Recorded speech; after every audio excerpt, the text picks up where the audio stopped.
Quand les nouvelles s'affolent, Métropole fait le point. Le point tous les matins, simultanément sur Radio et Télémétropole. Le point est une courtoisie de la BNC, Accordia Shipping, les pompes solaires, Chimgé, Unipièces et Lissa Lotto.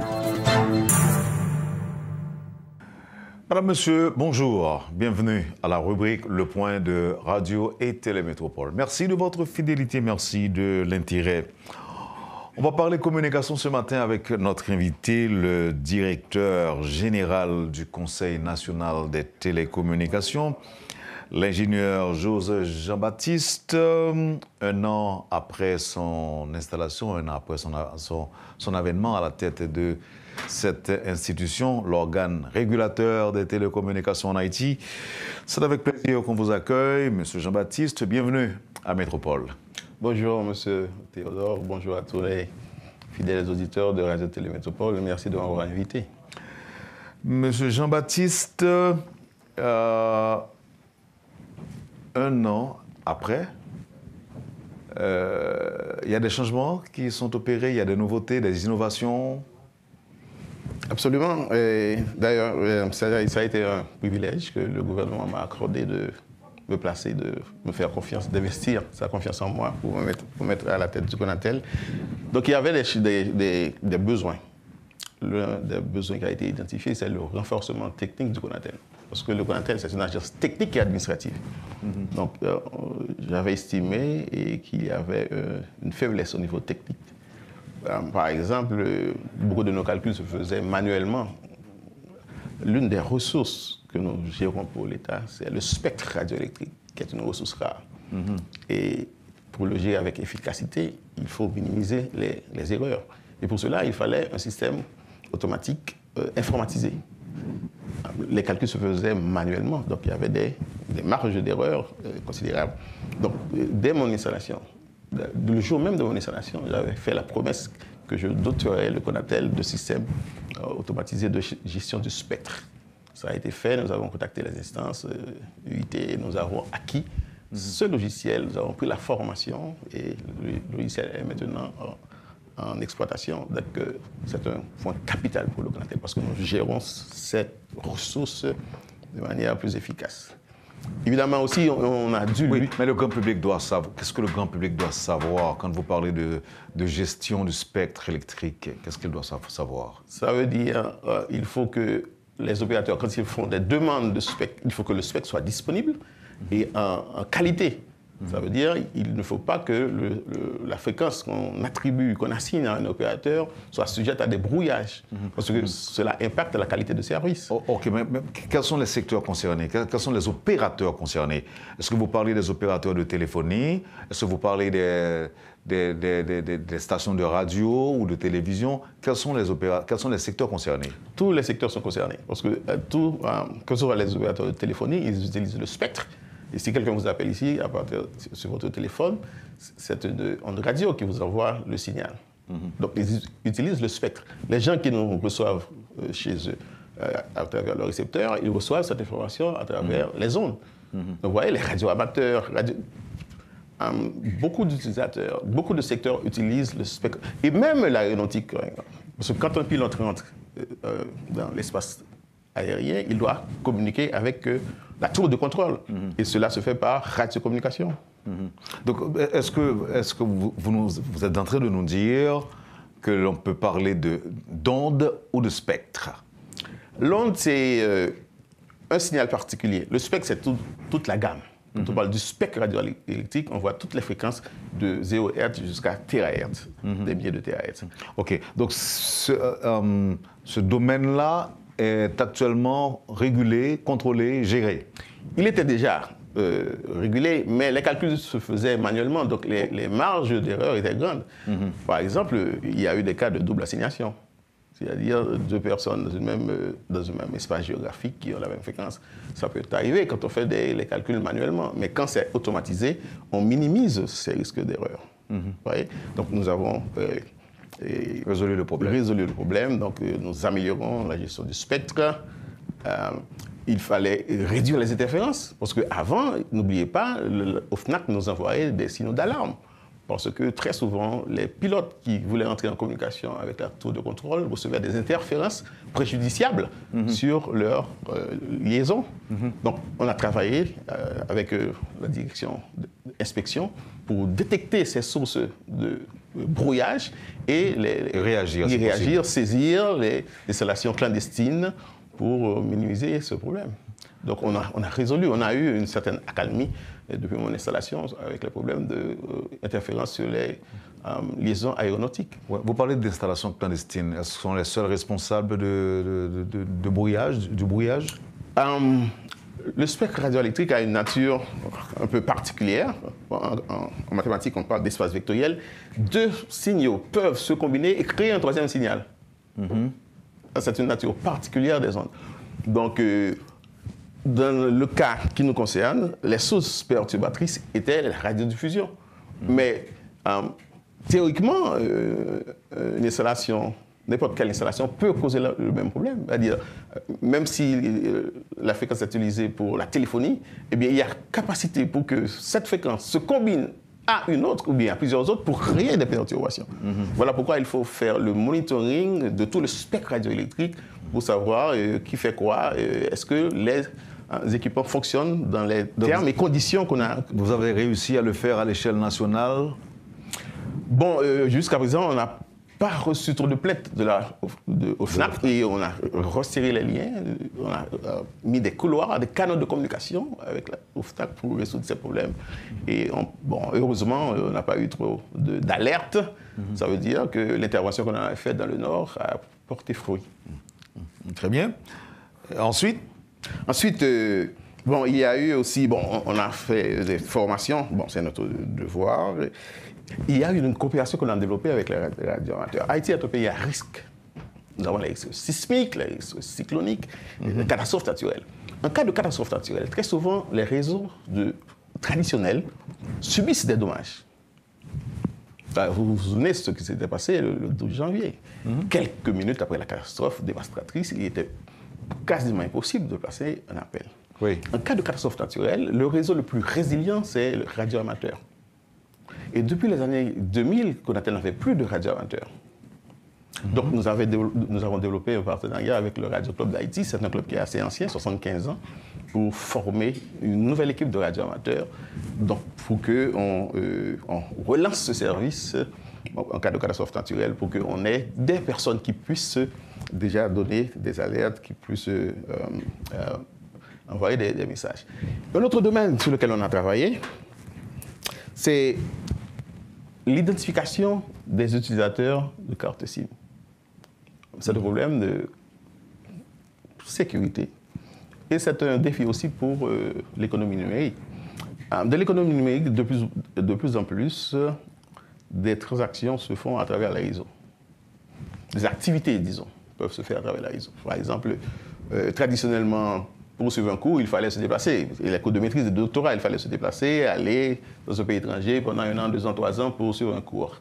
Maintenant, grâce au réseau, on peut rester chez soi et puis suivre un cours. Donc ça, c'est l'économie numérique. Regardez, pour les transferts de l'année 70, donc il fallait attendre qu'un facteur vous envoie, dépose chez vous quelque chose. Maintenant, grâce au réseau de télécommunications, quand quelqu'un fait un transfert, il vous envoie un code. Et comme ça, donc, on multiplie les activités. Donc dans l'économie numérique, on a besoin de l'identité de chaque utilisateur. C'est ou bien son password, si cette personne a un email, ou bien son numéro de téléphone. Donc, si on rentre dans l'économie numérique et qu'on n'arrive pas à identifier les utilisateurs, c'est un problème pour l'économie numérique. C'est-à-dire, supposons que votre compagnie, par exemple, Radio Métropole, décide de faire le paiement automatique. C'est-à-dire en envoyant de l'argent sur le compte de l'utilisateur. Mais il faut que vous sachiez tel numéro correspond à telle personne. Donc l'identité est importante. Indispensable. Mais il se trouve que dans le temps, plusieurs personnes, des milliers de personnes, ont pu acquérir des téléphones et des cartes SIM et les utiliser sans un enregistrement formel. Donc c'est un problème sérieux. Donc on a travaillé avec les opérateurs. Le gouvernement aussi tenait à ce projet. Donc on a trouvé une solution. On a proposé une solution technique aux opérateurs, la mise en place d'une plateforme connectée à l'ONI qui permet à un acheteur de carte SIM, quand il acquiert cette carte, il peut envoyer ces informations et ces informations vont questionner la base de données de l'ONI pour voir l'identité. Donc il faut identifier cette personne pour voir si la carte est valide. Ça, c'est pour les générations à venir. Non. Et nous avons déjà préparé l'appel d'offres et il reste le cahier de charge à finaliser pour lancer cet appel d'offres pour qu'on ait un opérateur, pas de téléphonie, mais un opérateur qui fera cette interconnexion, qui mettra en place cette plateforme pour permettre aux opérateurs d'identifier tous les utilisateurs. Et les SIM qui sont déjà en circulation, elles sont... Alors, si on donne cette plateforme, si on offre cette solution aux opérateurs, ils sont beaucoup plus à même de limiter, de donner un ultimatum aux utilisateurs non identifiés pour les bloquer. Parce que facilement maintenant, beaucoup plus facilement, l'utilisateur pourra faire enregistrer, s'identifier sur les réseaux des opérateurs. Mais, alors, là où je vais en venir, c'est pour parler des cartes qui sont à la disposition des bandits. Un bandit, aujourd'hui, un chef de gang, dispose d'une cinquantaine, ou pour ne pas dire d'une cinquantaine de cartes SIM. Absolument, mais si on lui donne un délai, quelqu'un qui achète une carte SIM, l'opérateur lui donne un délai parce qu'il y a cette facilité technique pour s'identifier.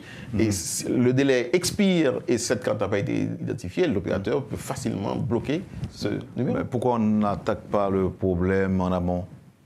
À savoir c'est-à-dire dès l'acquisition de la carte. Justement. On exige qu'on s'identifie correctement avant, qu'on s'enregistre au moment même de l'acquisition de la carte SIM. Justement, cette plateforme va offrir cette possibilité d'enregistrer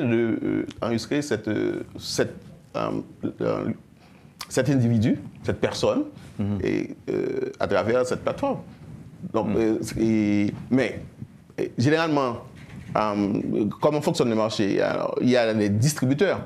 Les distributeurs achètent des cartes en lot et les vendent. Oui. Donc, l'opérateur peut donner un certain délai à ce distributeur qui a vendu cette carte pour que cette personne, l'utilisateur, puisse s'identifier à travers son réseau. Donc, il peut limiter le temps qu'on lui donne, le temps d'utilisation de cette carte, un jour ou deux, si cette personne ne s'identifie pas, pour bloquer. Mais la facilité technique est là.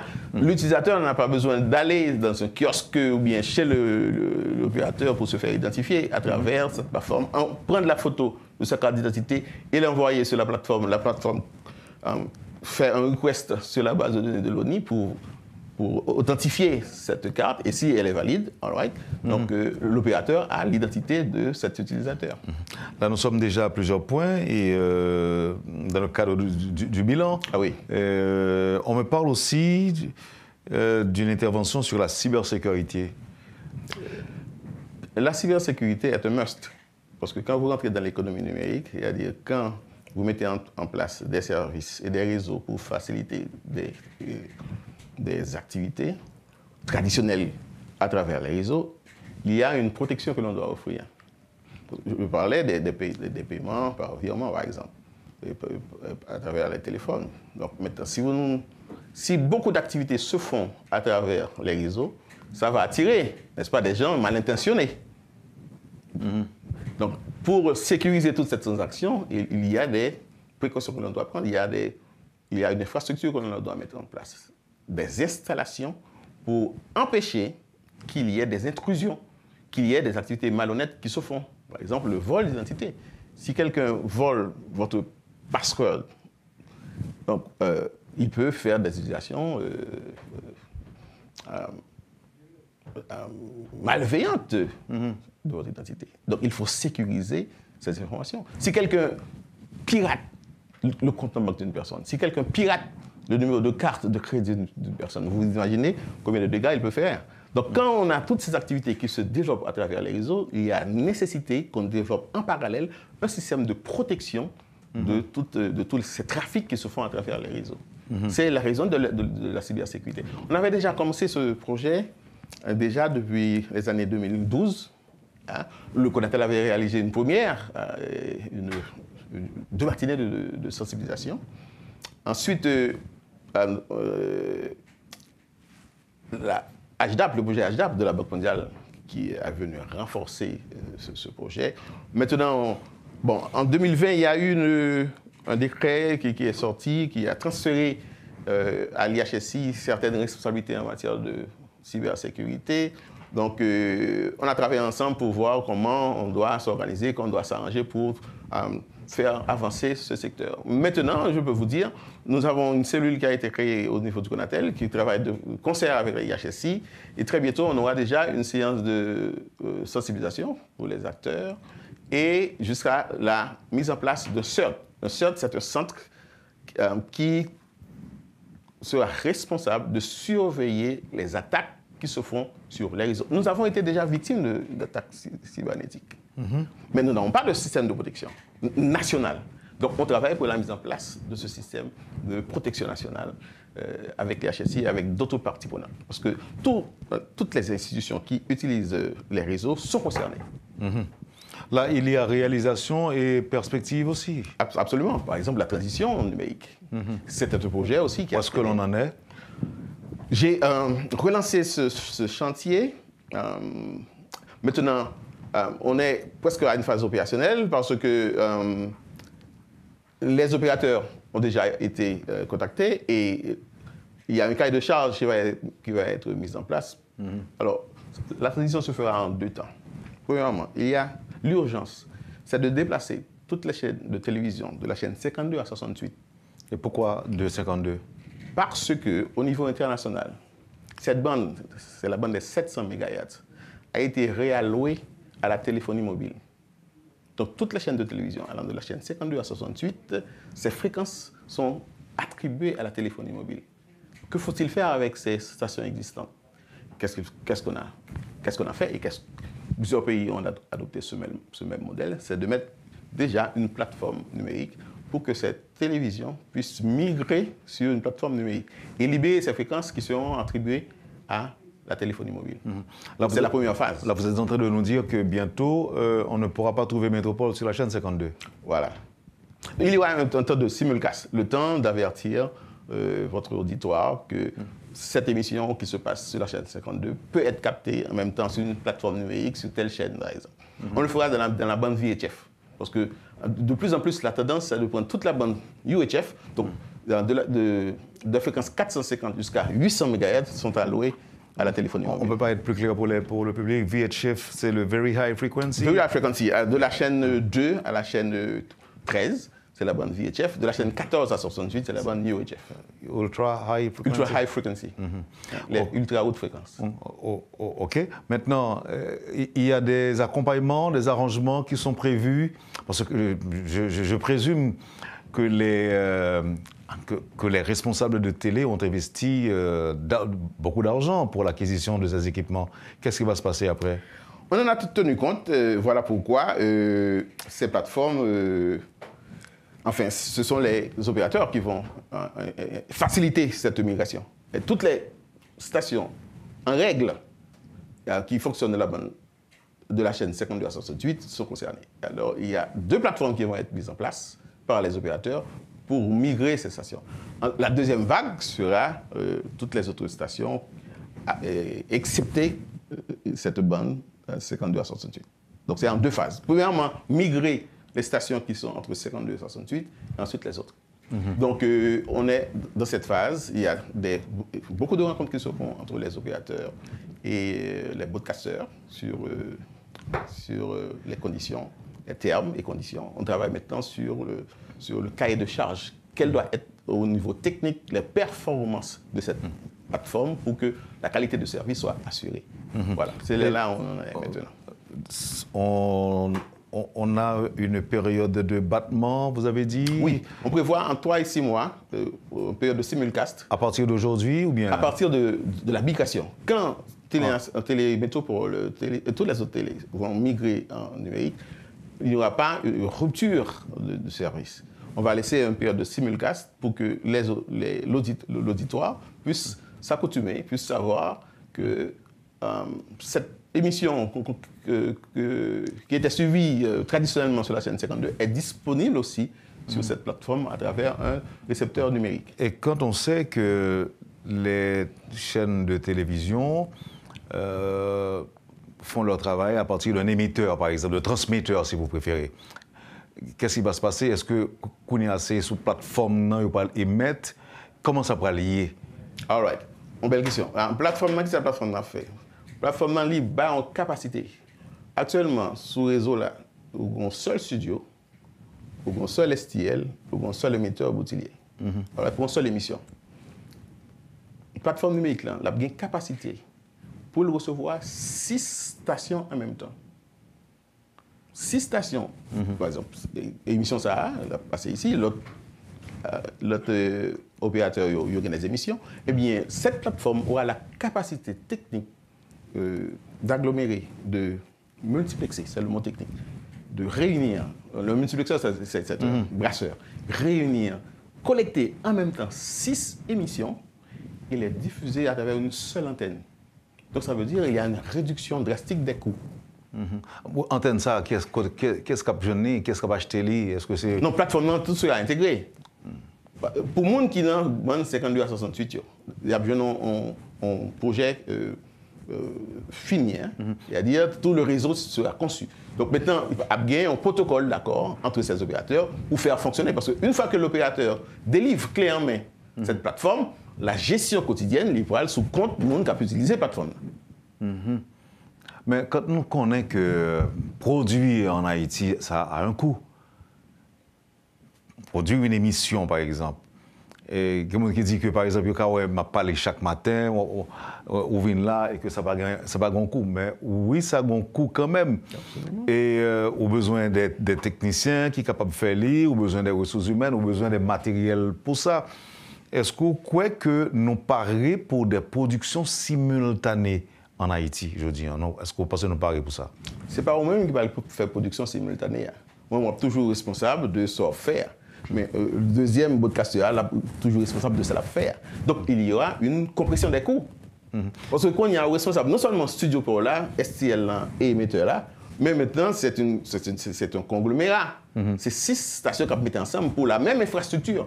Donc, c'était une infrastructure sharing. Partagez avec nous, directeur Jean-Baptiste, réaction des broadcasters à profit de partager une nouvelle ça avec qui ça audio. Bon, il y a des gens qui déjà excité, il y a des gens qui déjà dit, mais il a lancé déjà. Il y a des opérateurs, au moins 2, qui déjà manifesté leur intention d'émettre. Moi, j'ai dit, bon, si nous allons, nous allons avoir une longueur d'avance par rapport à la compétition. Il faut attendre le mouvement de global. Donc, il y a des gens qui sont excités. Il y a d'autres acteurs qui veulent entrer aussi sur le marché. Il y a pour les produits. Donc, il y a donc, là, on parlait des acteurs de l'étranger. De l'étranger ou bien des jeunes. Parce que l'économie numérique, là, il va créer un peu de job. Pour des jeunes qui maîtrisaient la technologie. Oui, mais quand tu parles encore pour payer. Non, ça, c'est l'affaire des banques. Si l'on considère le marché. Non, ça, c'est l'affaire des banques. Nous connaissons ce marché. Banque pas prêter. Bon, ça, c'est. Il y a des dégagés, on met des têtes ensemble. Déjà candidat. Non, c'est sûr que. On ne peut pas faire économie numérique là pour une plus pauvre.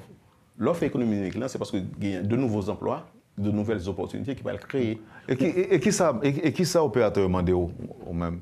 Ou dit qu'il y a pareil en guise de réaction ou encore en guise de réponse à la question que je vous ai posée. Maintenant, qui ça audio, qui ça mando pour lancer dans cette aventure, si je peux le dire ainsi? Bon, il y en a qui sont sceptiques. Parce que, par contre, modèle ça, est-ce que les auditeurs ont toujours qu'à suivre, etc. Il y en a qui sont sceptiques. Mais il y en a qui sont super excités aussi. Nous, j'ai calmé. Autant que en migration faite de façon non, d'après eux-mêmes, monde qui est excité, c'est par le fait que vous avez maîtrisé le concept là, ils ont suffisamment compris. Oui, ils comprennent faire les productions. C'est un business. Il y a des gens qui voient les opportunités et qui disent « ça m'excite, ça m'intéresse, je veux entrer dans ce business, je veux entrer dans ce nouveau modèle pour faire beaucoup plus d'argent, pour produire davantage ». Il y a des gens qui sont excités. Et même secteur religieux, nous avons une demande même de la part du secteur religieux qui non commercial. Non, bon, écoutez... Nous ne parlons pas de la télévision d'État. Il va y avoir même clientèle quand même avec... il va y avoir même clientèle avec le privé. Bon, on a dit que c'est ça se commercialise qui gagne le meilleur lot parce que vous faites des publicités. Les stations religieuses n'ont pas le droit de faire leur publicité. Il y a la télé nationale, par exemple, la télévision d'État. La télévision d'État a une longueur d'avance. Le secteur religieux n'est pas pour plaisanter, il fait comme dans l'autre genre. Bon, vous êtes journaliste, peut-être vous savez plus que moi. Non, c'est pas que je me connais plus parce que même quoi que en réalité que moi été connecté avec lui et que je comprenne tout. Donc, qu'est-ce que nous devons savoir sur la migration vers le numérique? C'est-à-dire que les chaînes de télévision bientôt doivent passer de l'analogique au numérique. Au numérique, voilà. Et on travaille sur ça, on dit que nous avons déjà avancé, plateforme on acquis déjà. Non, c'est les modalités. Okay. Maintenant, quelles sont les modalités, directeur? Justement, vous avez près de 8 chaînes qui sont concernées, de 52 à 68. Donc, il y aura 2 plateformes. Donc, par le gain, 2 consortiums. Donc, il faut que ces consortiums soient formés puis viennent tourner en entité morale. Parce que l'État pas bail en licence en nébuleuse. Il faut qu'il y ait une entité morale, un consortium qui est légalement constitué, qui a un monde qui représente lui, qui a un droit de signature pour l'État connaît, il baille cette fréquence. D'accord? Donc, pas le gain, un protocole qui va le définir entre ces acteurs, puis gérer cette plateforme. Donc, deuxième travail qu'on y a avec les broadcasters et les opérateurs de téléphonie, c'est les termes techniques, les conditions techniques de fonctionnement, qui qualité nos besoins. D'accord? Pour que l'opérateur lui construit une plateforme qui réponde. On nous tourne sur l'association ça. Yeah. Et les opérateurs de télé et de téléphonie. Yes. Donc ça veut dire que fréquence 52 a, non seulement la gain télévision sur lui, la gain chaîne télé, il gain possibilité pour gain téléphonie sur lui tout. Non, c'est l'un ou l'autre. Le plateforme en fin de fait, pour ne pas perturber le marché, pour accompagner le public, on va laisser une période de battement, une période de simulcast. Après, ce sera l'extinction de la télévision analogique. Donc, en date butoir, en anglais switch off, c'est-à-dire télévision fermée, éteinte pour que téléphonie puisse utiliser fréquence. Mais il ne va pas l'utiliser en même temps. Il ne va pas créer perturbation. Il n'y a pas l'un l'autre. Voilà pourquoi le temps de battement ne peut être... Ça veut dire que télé cap travail qu'on est là, si on pas aligné, il n'y a pas de problème, il ne va pas monter sur l'autre. Pas d'interférence. Non, si on pas, non, il est obligé parce que l'État ne peut pas attendre indéfiniment. À une date butoir pour dire à partir de telle date, toutes les télévisions doivent migrer en numérique. Oui, mais là on parle de 2 plateformes. Il y a 2 plateformes. Deux plateformes. Yeah. De 58 à 60, de 52 à 68. Ouais. Il y a une plateforme qui concerne elle. De 52 à 68. Non, c'est 2 plateformes qu'on a besoin. Parce qu'une plateforme qui prend 6 télévisions. OK. 6 stations. OK. Maintenant, et le reste? VHF, par exemple. Le reste, c'est l'appel d'offres que nous allons faire. Là, c'est des appels d'offres. C'est-à-dire? C'est-à-dire, l'État va lancer un appel d'offres. On a besoin d'une plateforme qui dit mieux. Les gens vont postuler, ils vont le bid, ils vont le faire offre. Et puis, pour dire, moi-même, j'ai la capacité, ils vont le prouver à l'État que j'ai la capacité d'avoir un multiplexeur ayant cette qualité pour donner le service au public. Directeur, ou quoi dans la matérialisation du projet ça? Absolument, j'y crois. L'autre pays fait les, pourquoi pas non? Bon, l'autre pays est organisé. Nous devons nous organiser pour le faire. Nous devons. Très bien. Directeur, qui est-ce qui va payer pour construction de plateforme, non? All right, très bien. Pour la chaîne 52 à 68, vu que c'est déplacé, donc l'État a accepté qu'il y ait un montage côté que les opérateurs de téléphonie investissent dans cette plateforme. Puis ils créent un clé en main. Puis ils remettent le consortium. Une fois que la transmission a été faite, il y a de la responsabilité du consortium de faire fonctionner cette plateforme. Faire publicité, faire tout le bagage, puis ils gèrent. Donc, si vous pas payer pour le fonctionnement de tous les jours là? Absolument, parce que vous avez un business en main, puis ils gèrent. Ce n'est pas l'opérateur téléphonien qui va le faire encore. L'opérateur téléphonien, la baille plateforme. Parce que le besoin fait que ça pour le faire téléphonie. Mais une fois que vous remettez dans une cérémonie et qu'il y a transmission des responsabilités, le consortium aura la responsabilité de faire fonctionner. Même genre, Direction Générale Télémétropole a fait le réseau à fonctionner, eh bien, le consortium, non, qui parle de personnalité morale, il va le faire plateforme non fonctionné. Bon, bien que ce n'est pas sujet à ça, non, mais un auditeur qui dit comme ça, qui c'est qui a fait pour station évangélique qui a couvert Métropole chaque jour? Couvrir. Donc il y a des interférences, il y a des choix, il y a des décisions malheureuses qui ont été prises par d'autres administrations qui ne fait que termes, règlements qui doivent appliquer en matière de radiodiffusion, il va respecter. Par exemple, la bonne VHF, la bonne FM qui commençait de 88 à 108. Théoriquement, si nous prenons un site, par exemple Boutillier qui a une altitude de 1000 mètres par rapport à Bois-Brice, donc qui vous assure une couverture radioélectrique de Montrouge jusqu'à Léogane. Théoriquement, Boutillier devait recevoir 50 stations FM mono, parce qu'une station FM mono occupe un espace de 200 kHz. Mais si on tient compte des stations stéréo, les stations stéréo, ils sont plus gourmandes en bande passante. Ils ont des 360. Donc, comment loger ces stations? Eh bien, il faut un écart réglementaire de 400 kHz entre deux stations. Autrement dit, si je vais une station 88.1, je ne peux pas aller 88.3, parce que par un recouvrement spectral sur 88.2, le prochain carrière doit être 88.5 pour laisser 400 kHz pour les stations de stéréo. Malheureusement, ces règles élémentaires de génie du spectre n'ont pas été respectées et on a malheureusement exploité des fréquences intermédiaires. Directeur, c'est la décision de ces 10 ou 15 dernières années, oui. N'est-ce pas? Oui, c'est pourquoi je parle de l'administration précédente, malheureusement. Donc, ces conditions n'ont pas été respectées et on a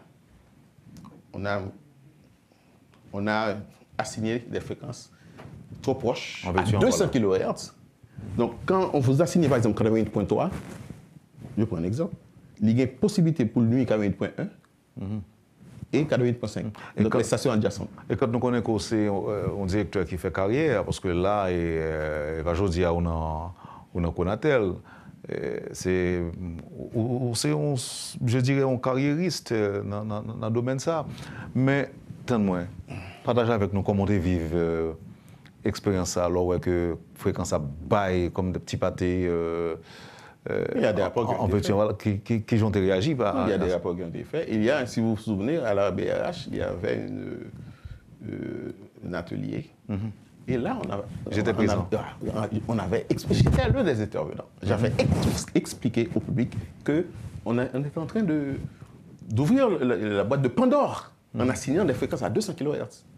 Et ce que j'avais dit, bon, c'est réalisé. L'homme était des stations à 200 kHz, il n'y a pas ni l'autre. Donc, décisions malheureuses qui ont été prises. Mais nous avons lancé les signaux d'alerte pour dire que c'était... Est-ce que Jodian nous a dit que c'est irréversible? Ce n'est pas irréversible, mais ce sont des décisions fortes. De l'État? Absolument. Des décisions antipopulaires, non populaires? Antipopulaires, mais qui sont nécessaires pour rétablir l'ordre. Question radio, elle est tellement importante. Semble que c'est pour nous un peu sous les... En fait, radio et télévision, pour nous un peu sous les... Et puis envisager l'autre problème téléphone et opérateur téléphonique pour l'autre émission. Permettre que nous proposons directeur et bien nous tout de suite après. Avec plaisir. Vous suivez, madame, monsieur, la rubrique Le Point de Radio et Télémétropole, le directeur général, l'ingénieur Jose Jean-Baptiste, directeur général évidemment du Conseil national des télécommunications Conatel, est l'invité de la rubrique Le Point de ce matin. À tout à l'heure, après la pause. Le Point est une courtoisie de la BNC, Arcordia Shipping, les pompes solaires, Chimgé, Unipièce et Lissa Loto. Bienvenue à la deuxième partie de la rubrique Le Point de ce matin. L'ingénieur Jose Jean-Baptiste, directeur général du Conseil national des télécommunications, est l'invité de ce matin. C'est vrai, dernier point ça que nous sommes évoqués, là, il y a une catégorie de monde que le concerné, je voulais parler de monde qui est dans ce secteur d'abord, c'est-à-dire que monde qui... que dans le langage pour les broadcasters, et qui sont des opérateurs peut-être de radiodiffusion ou bien de télévision, mais gagner le public aussi. Parce que la télévision n'a pas raison d'être là si pas de monde qui regarde. Radio n'a pas raison d'être là si pas de monde qui chita devant petit poste, capte des nouvelles, capte des musiques, prend information et autres. Dans quel niveau nous avons dit que le public noir, enfin, le public noir, le public qui suit les médias, parce que les gens, radio, télévision, pas dire rien, mais constate qu'il y a des gens qui ne peuvent pas vivre sans radio, sans télévision. Qu'est-ce que ça doit être retenu à partir de l'annonce qui fait aujourd'hui là? Well, c'est pas jeudi annonce en fait. Bon, parce que non, c'est ça de moi avec vous, nous connaissons que on a parlé de ça longtemps, mais le directeur dit non et par exemple, il aurait déjà réagi. Parce que de plus en plus, ou après, nous n'avons pas acheté télévision cathodique, télévision Godet. Mais c'est ça, je dis. Maintenant, dans quel niveau, nous doit sentir que vous concernés? Est-ce que vous devez, aujourd'hui, choisir quel type de télévision que vous devez acheter en prix, bien que et moi observé que télévision aujourd'hui, yo à la fois analogique et numérique. Nous n'avons pas acheté télévision traditionnelle. Mais est-ce que vous vendez tout? Est-ce que vous produisez tout? De moins en moins, c'est parce que le marché a basculé vers le numérique. Mais donc, nous avons adapté. Et deuxièmement, alors, avertissement pour nous bailler public là. L'on va acheter en télévision, même si flat screen, il parle de dire que la prend norme que Haïti utilisait. L'État haïtien a adopté la norme ATSC. C'est la norme américaine. Il y a plusieurs normes. Il y a la norme brésilienne, il y a la norme chinoise, etc. Haïti a décidé de choisir la norme américaine ATSC. Pour qui ça? Pour les raisons de l'État. L'État a décidé. Le gouvernement a décidé que c'est la norme. Oui, mais dans quel intérêt? Est-ce que c'est dans l'intérêt du public, dans l'intérêt du pays ou bien dans l'intérêt de l'État? Bon, pour toutes ces raisons. Parce qu'il y a l'économie, par exemple. Si nous sommes à proximité du marché américain. Et n'oubliez pas aussi que norme nous avons utilisée dans la télévision traditionnelle, c'était NTSC, qui est encore un standard américain. Donc, ça, nous avons regardé nous qu'on y a. Système, il a regardé nous qu'on y a, c'est déjà un standard américain. NTSC, c'est version analogique là. Donc, il était naturel, c'est l'une des raisons, il était naturel que l'Europe migrait encore dans l'évolution de ATS, NTSC qui vient ATSC. Mais nous avons l'attitude pour nous choisir, parce que nous avons des gens qui disent que, qui fait quoi que modèle européen bon tout, c'est pas même plus. Bon, chaque avantage et inconvénient. Par exemple, entre les normes américaines et européennes, généralement, côté la norme européenne fait un meilleur traitement de la voix, mais les normes américaines, il y a beaucoup plus de capacité de transmission de données. C'est une bataille ça, qui est gagnée, par exemple, entre GSM et WCDMA. WCDMA. CDMA. On simplifie le auditeur. C'est une bataille ça, qui est gagnée sous modèle ITEL de conservé et comme celle, voilà, tu es observé. Ce que Digicel est voilà, observé qu'on est là. Norme GSM. GSM. Qui a fait un meilleur traitement de la voix, qualité sonore là, meilleure que ITEL.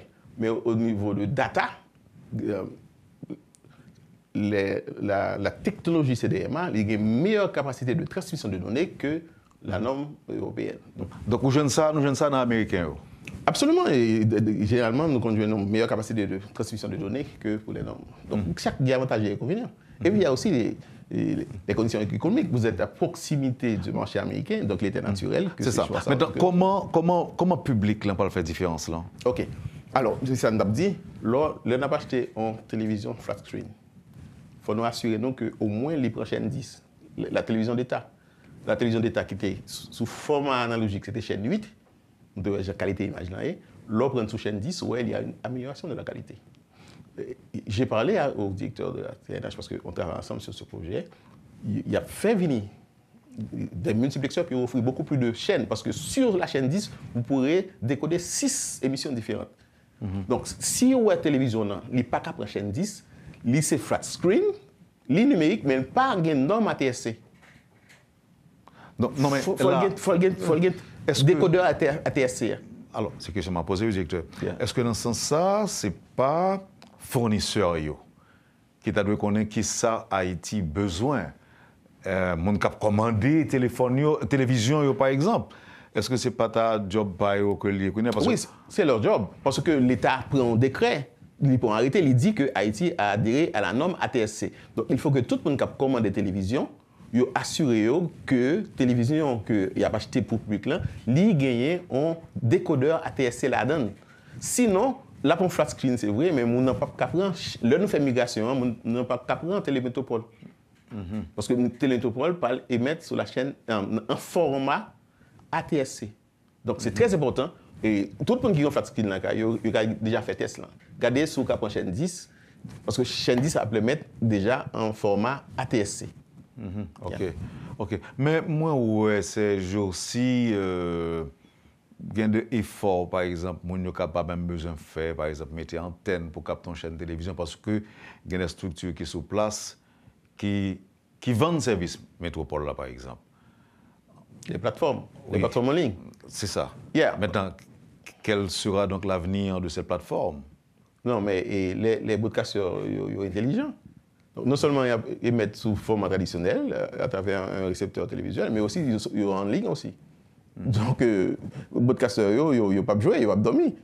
Tout broadcaster qui respecte d'être lié, ils émettent aussi sous réseau. Et l'inverse, ce n'est pas vrai. N'est qui sur réseau, ça ne veut pas dire que quelqu'un a une fréquence. Donc, vous avez une longueur d'avance, vous avez un avantage comparatif sur les médias en ligne. Il n'y a pas qu'à venir dans ce secteur-là, ou même ou déjà dans ce secteur-là, ou dans tous les deux, sous deux plateformes. Une plateforme traditionnelle et une plateforme numérique. Donc, il ne vient pas supposer déranger l'autre, vous voulez dire non? Non. En fait, vous avez d'autres avantages. Autre avantage que la plateforme traditionnelle a, c'est la déontologie. Parce que on station de contenir une métropole, il n'y a pas de nouvelles si on ne pas passer dans un filtre. Non, beaucoup arrivé là, non? Beaucoup arrivé là.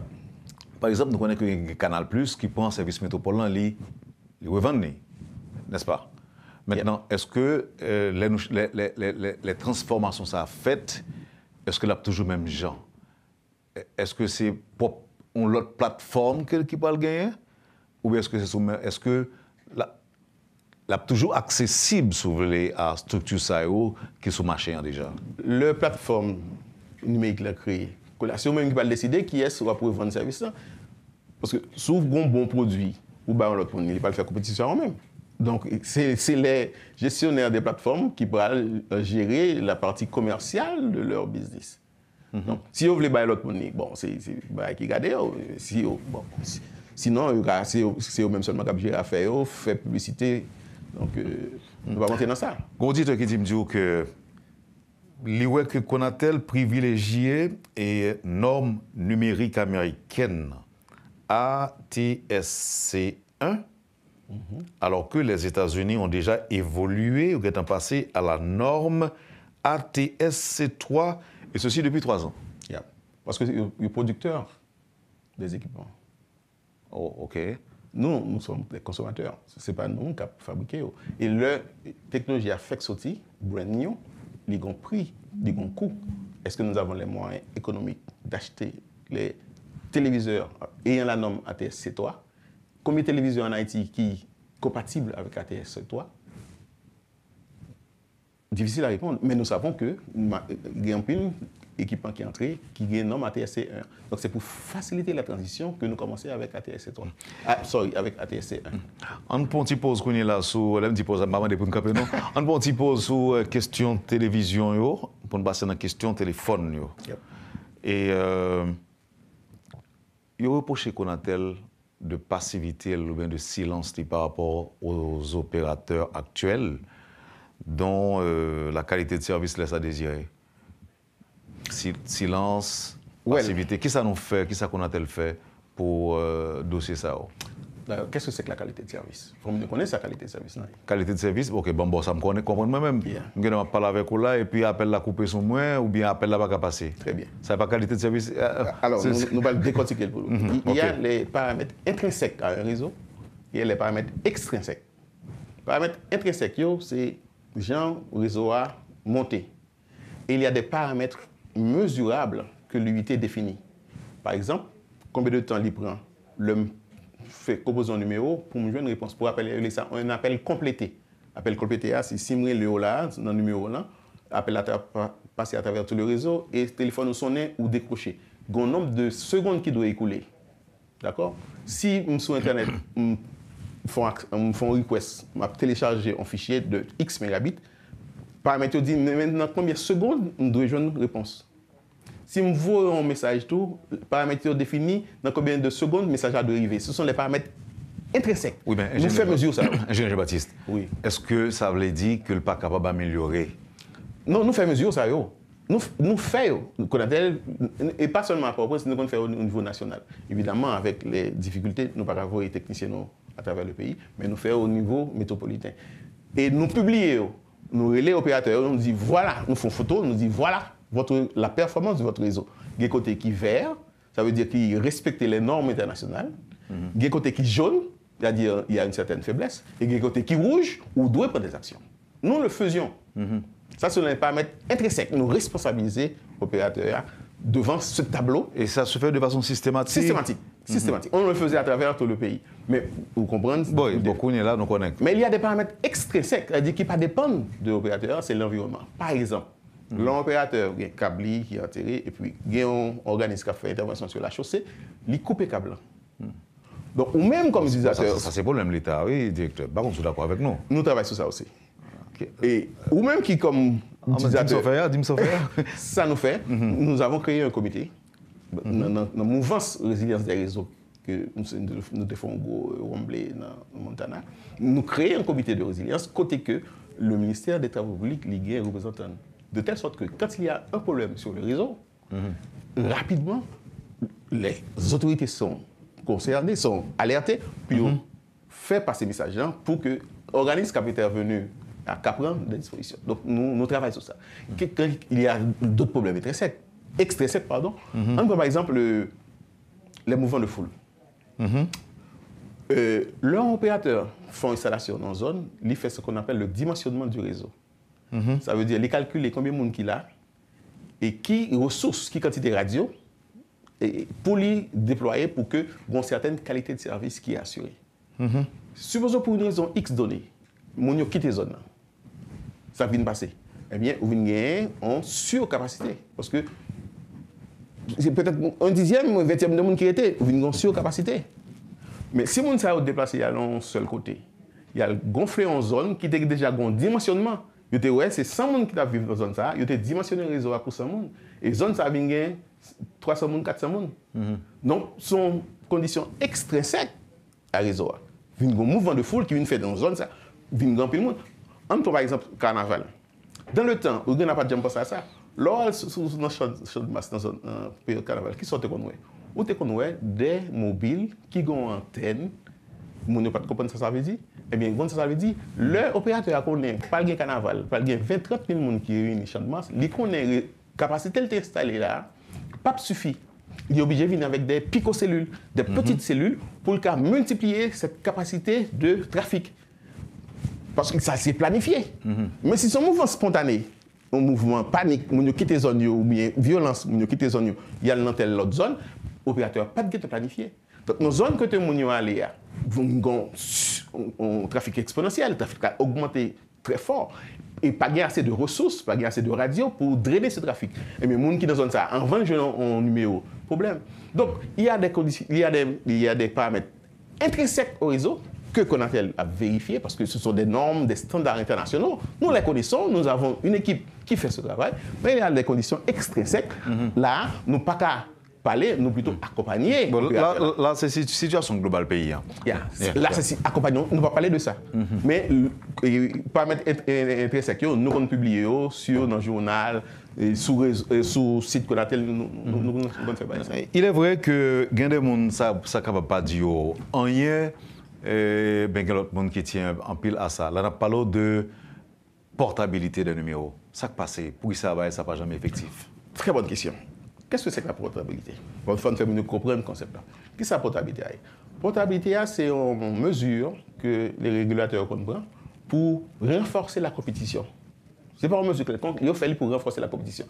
Il consiste en quoi? Si je suis abonné de l'opérateur 1, et je ne suis pas satisfait de qualité de service opérateur 1, je vais aller dans l'opérateur 2. Mais on monte le numéro de téléphone connu, ou pas aller dans l'opérateur 2 pour avoir l'autre numéro que le monde ne connaît pas. Donc l'État vous donne, à travers la portabilité, la capacité de dire à l'opérateur 1, numéro ça que je gagne sur le réseau là, je ne pas la veille dans l'opérateur 2 pour ne pas changer de numéro. C'est ça la portabilité. Donc, je fais c'est pour renforcer la compétition. Mais la portabilité ne crée pas la compétition. En termes économiques. Est-ce que le détruit? Non, en termes économiques. Quand vous avez un seul opérateur, vous avez un monopole. Et monopole, tout le monde connaît au point de vue économique qui problème il y a. Qualité de service n'est pas bon, prix très élevé. Quand vous avez dans un marché 2 opérateurs, vous avez un duopole. Vous avez un certain choix.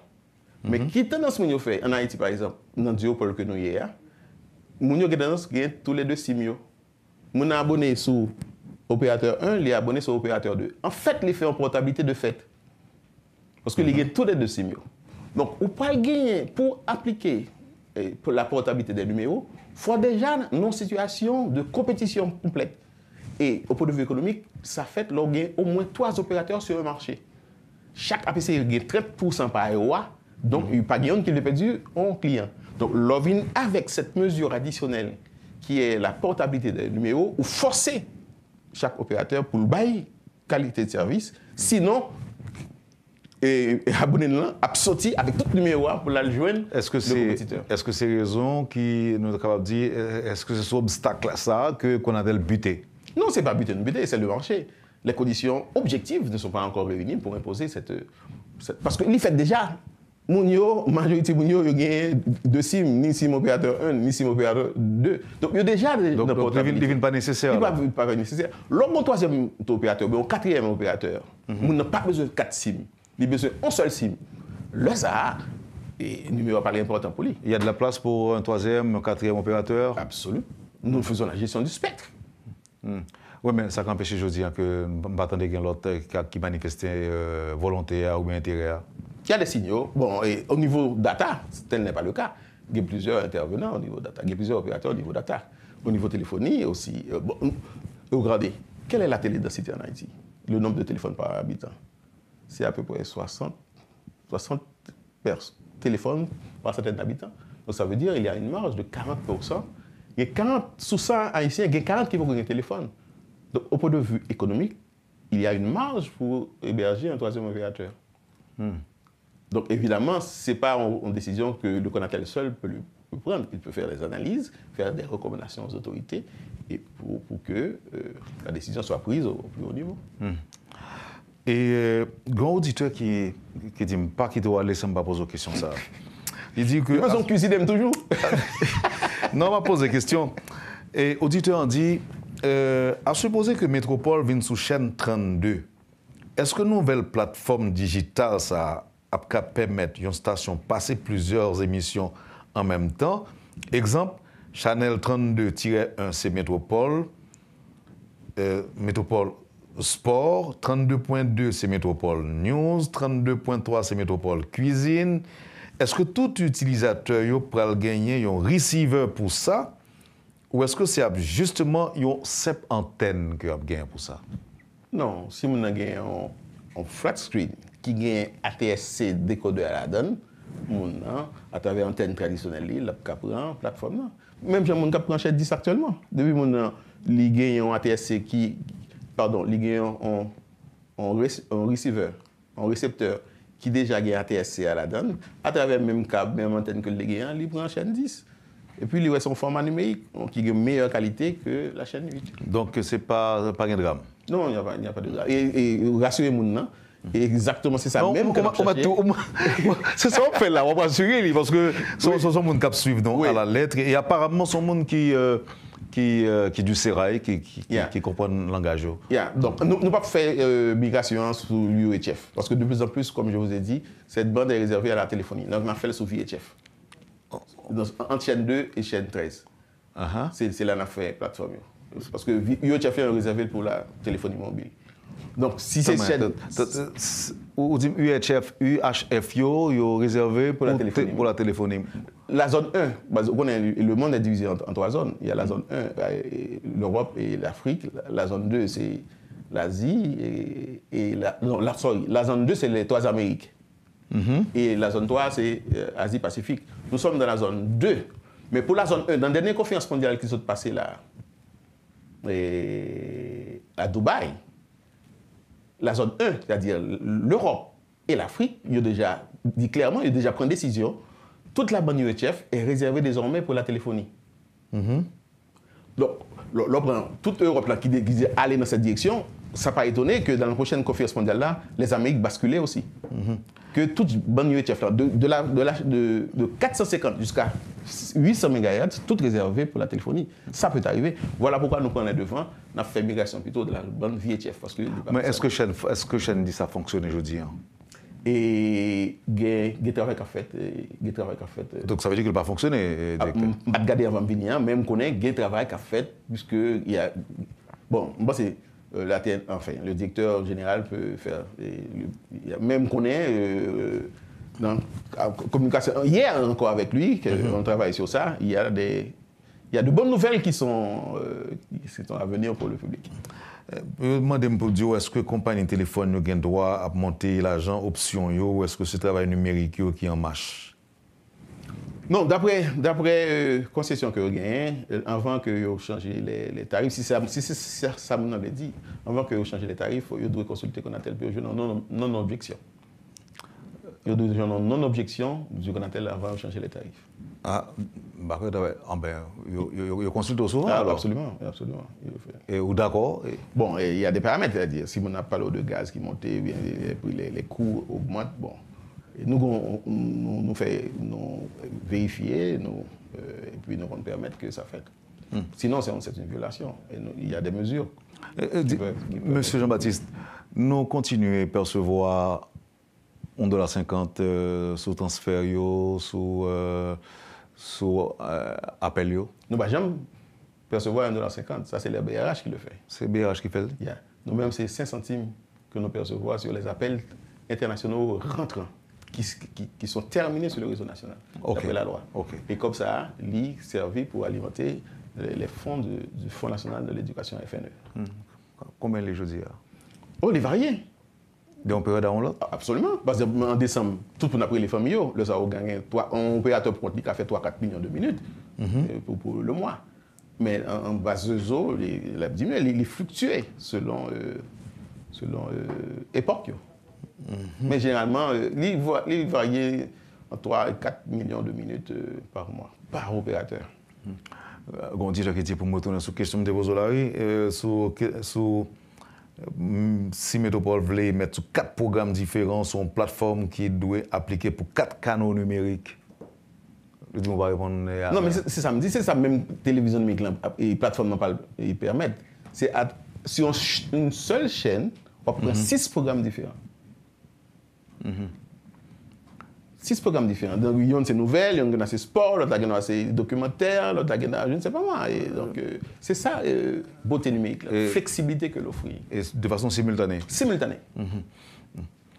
Mais vous dites ça que vous consultez l'opérateur déjà, d'accord? Oui, bon, il y a besoin de fréquence puis on fait 4G. Et, bon, le monde, nous, en 2030, le monde parle en 6G. Nous-mêmes, nous déjà en 4G, c'est-à-dire nous avons du travail à faire.